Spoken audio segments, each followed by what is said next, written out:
Good morning from Panhandle Outdoors, America's only daily outdoor TV show. Your source for fishing, hunting, and information for folks who enjoy the great outdoors. Now sit back, relax. It's Panhandle Outdoors. Good morning, folks. Welcome to Panhandle Outdoors. I'm Winston Chester. Glad you're here this morning. Got a big show lined up, but first, let's take a look at our weather brought to us by Gulf Coast Air Conditioning, Drew Pollard and hard-working crew. We're looking at today high of 83, a low of 69, and our water temperature at the end of the pier, 77.5, looking good. Let's take a look at our river readings brought to us by Mountain Dew. Get out and do. We're looking at the Apalachicola Bluntstown at even 8 foot. They sort of, after a little bumping around a little bit, it sort of leveled off, and now looking good. The Choctawhatchee at Caryville reading a 5.6, and this leveled off. We mentioned this yesterday. Not much going on with it. Just really nice, smooth flowing river right now, just like we like them. Okay, our tide chart brought to us by Kent Forest Lawn. We've had a whole week of good strong tides, and we're looking at the high tide this morning at 11:40, right in the middle of the day, and the low tide this afternoon at 11:04. And the wind will be coming in again in double figures from 10 to 15. They're calling it 12 to be exact. Be coming out of the south. Okay. Let's take a break and we'll be right back.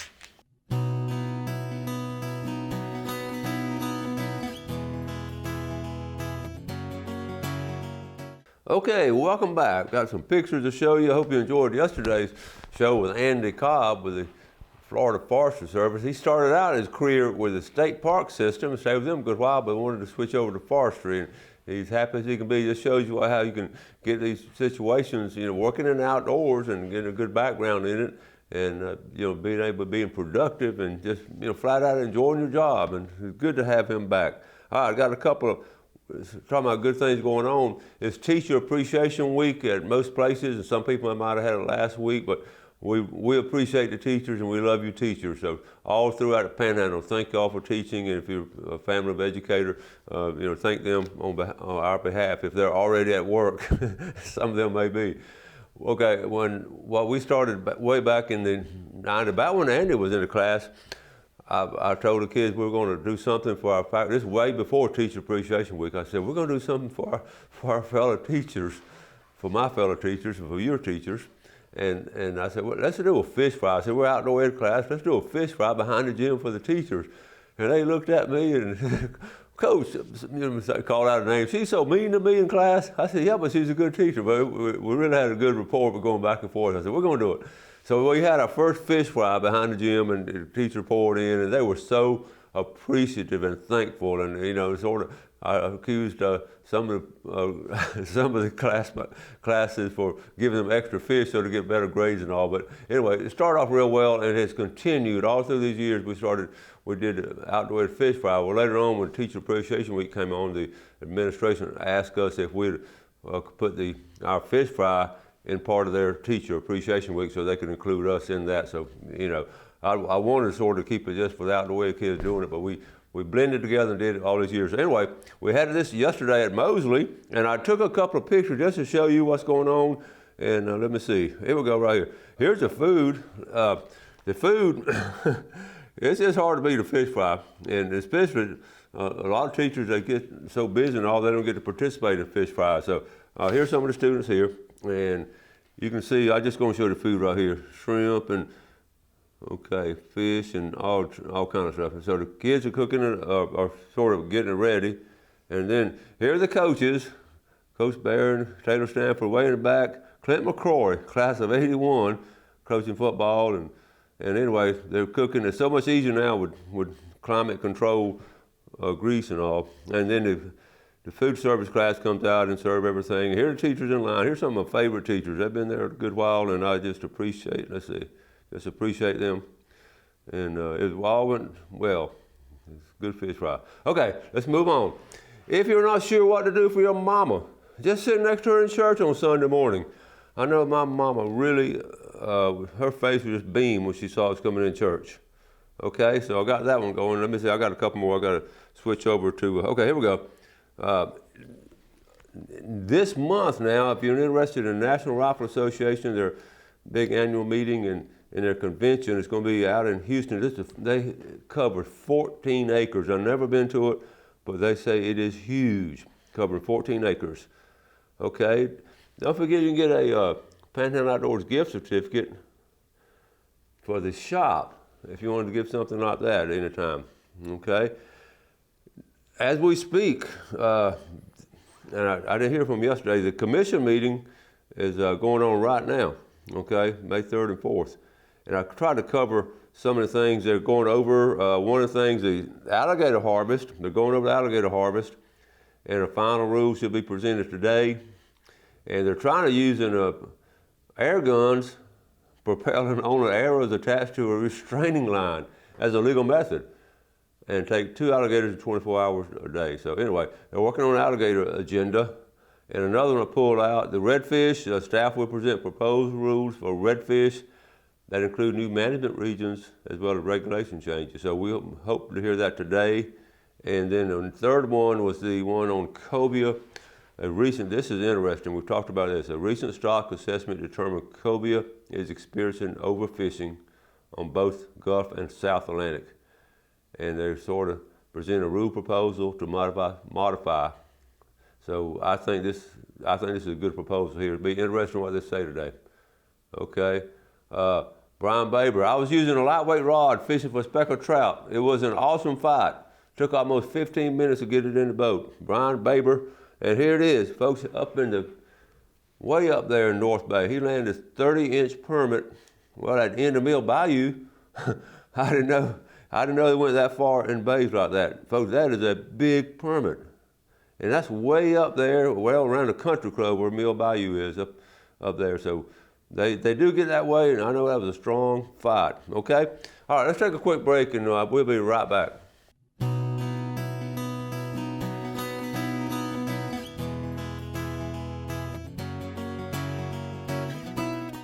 Okay, welcome back. I found a couple more pictures. I just didn't finish up on my pictures. Okay, let's take a look at this. Braden Harris fishing. Today, it was a tough day this past weekend in Navarre Saturday fishing the Emerald Coast Redfish Circuit. Lost a few good ones that would have placed us better, but that's tournament fishing. Took 5th place overall and 2nd in redfish spots on the way to the next one in Panama City. There we go. Good job, Braden. And the next one's going to be coming up in August. And here are the results here. On the far right, you can see the total poundage. Ken Koo, Bill Burke at 12.69. And then you can see 11 and on down to 9.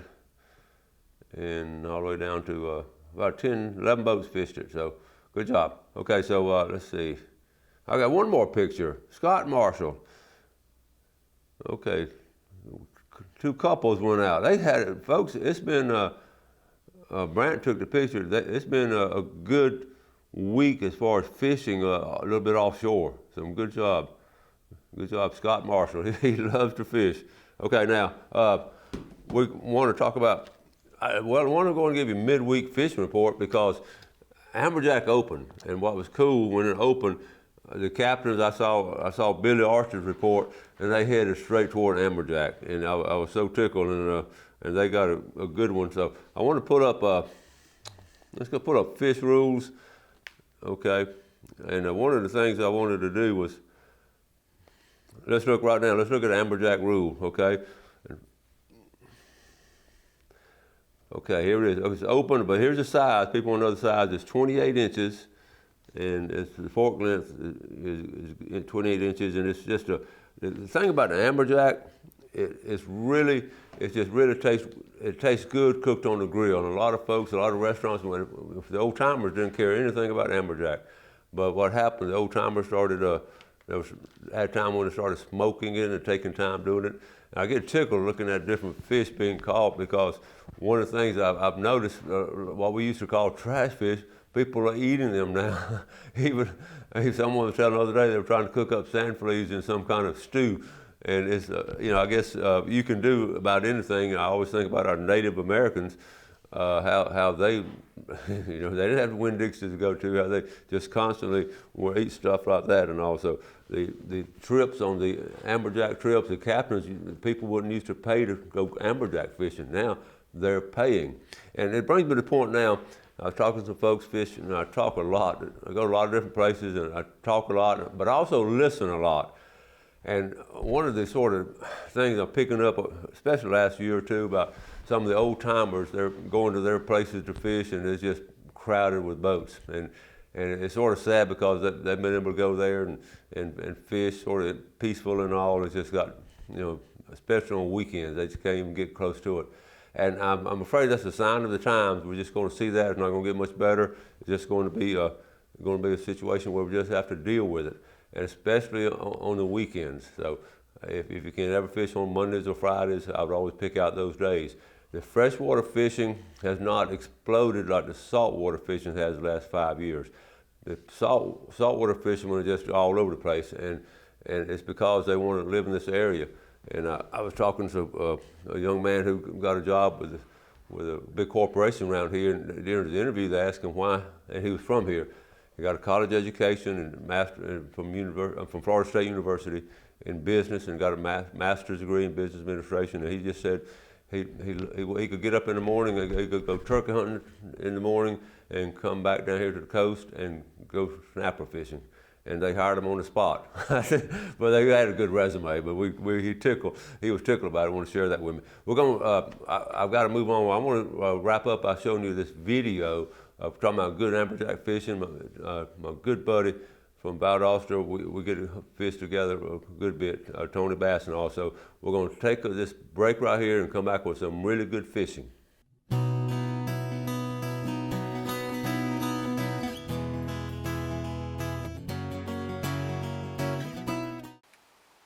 All right, I'm leaving the house at 3:31. Headed to Cape San Blas, go fish with my buddy Tony Bass. I'm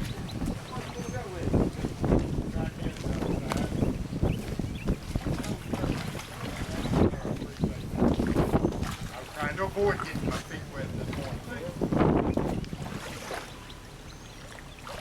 Tony, how that go? Coming crazy.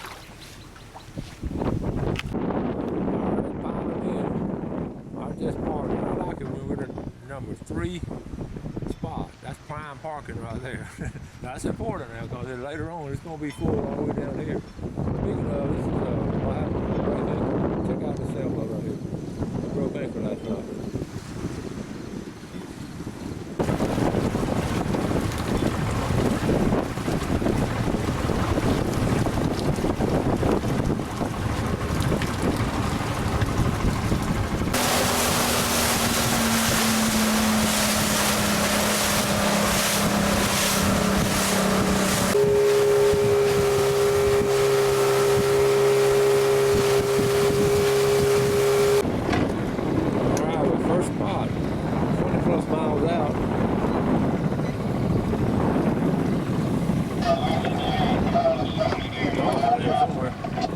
Squid strips. Alright, we're going to start off with squid.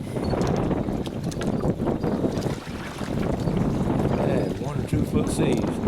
That ain't bad.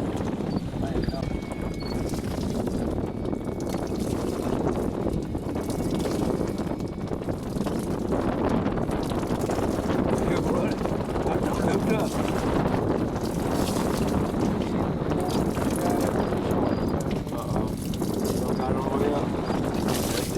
Wow.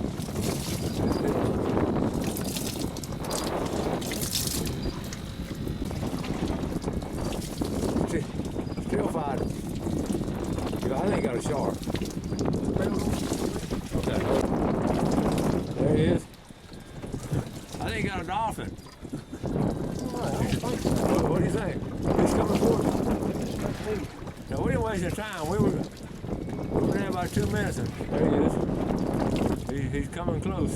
Dolphin on the line. We don't want to go on the line either.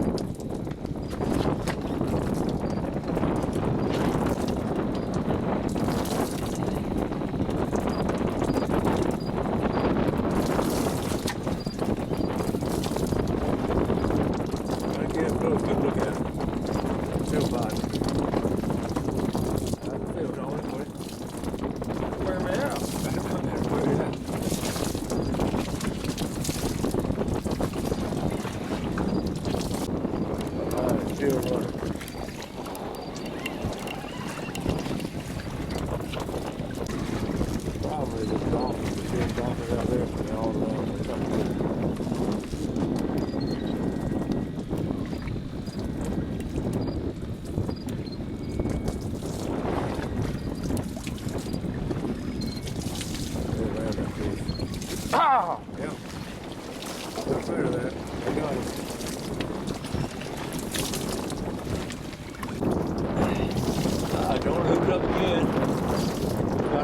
Dry bait.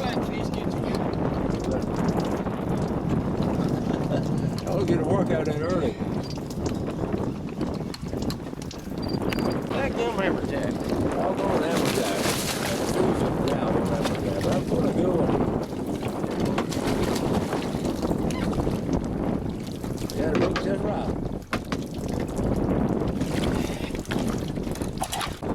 Alright. See you. And released.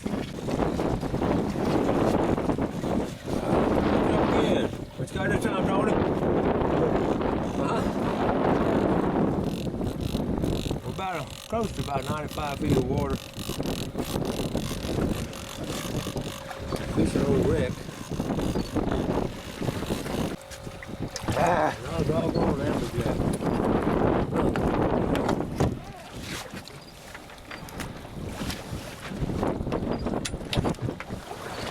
No wonder they think we have a shortage of amberjack.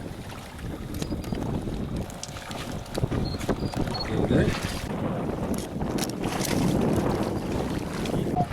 Alright folks, you see my reel. I had it right. Okay, it's coming toward me now. I'm gonna reel it. A dolphin's on the other end of this. Hold on. He swims toward me. I'm gonna reel it up. And it swims away. I got halfway up with the fish I had. I don't know what I had. I'm sure it's a big red snapper. And a dolphin guy. There's a dolphin right there. They're coming toward us. There he is. I see, they're hooked. I'm trying to unhook them.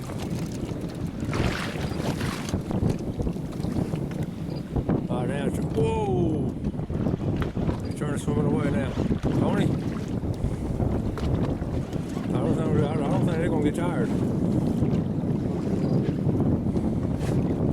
What do you think? Break it? Yeah, we might as well break it.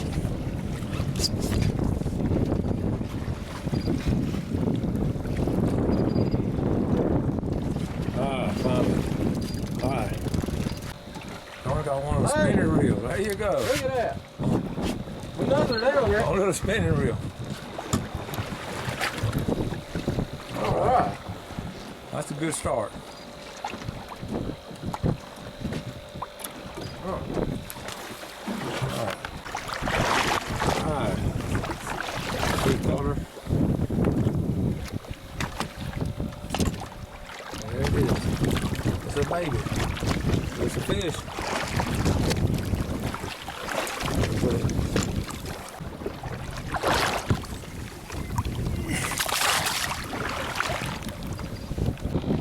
Alright, Tony got something else. Now get him up away from the dolphin. It's pretty strong, Tony. Pretty strong. We moved just a hair from where we were. What you think? I don't see nothing. There it is. It's a stupid hammerjack. Another amberjack. Goodness gracious. It looks like the same one you just caught. Hey, you caught him in the same place. In the corner of the mouth. Yeah. There you go. I got another one on the spin. Oh no! We've been fighting how long? I moved the rod and everything and got it all set up and turned the camera on and lost him. Right on cue. I acted like a king, didn't it? I'm not sure. It's What did I going like? straight down. Oh, he did? Yeah, it could have been a snapper.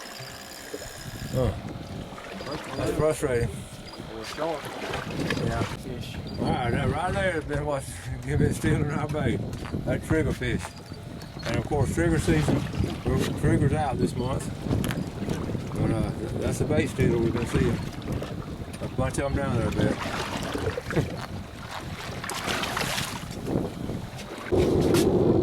Sounds like one you just caught. I think it is. That's another trigger.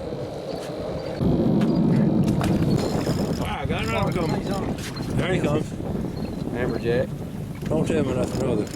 Yep. Good. Yep. Same one called last time. I'm glad you're getting to catch all these amberjack to get you through the workout. I thought that's what the gym was for.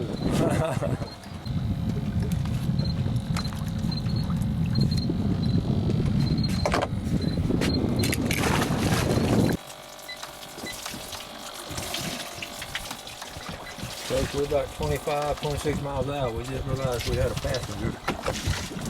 He actually jumped on me. Tony saw him over there earlier. He just jumped on me, Tony. He jumped on you? And he came all the way from Georgia for this trip. Yeah, we're not surveillance. Now, that ain't gonna be a safe place to be when we head back, buddy. We better get back in the cabin. I got one. You really know the spot. I see something coming up. The dolphins are bad. There it comes. What is that? Right here. Dadgum porgy.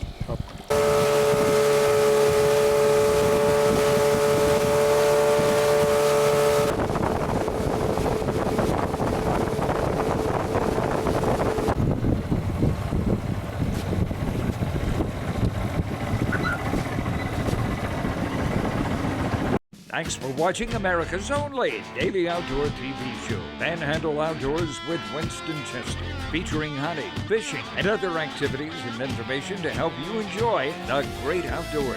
Join us next time for Panhandle Outdoors.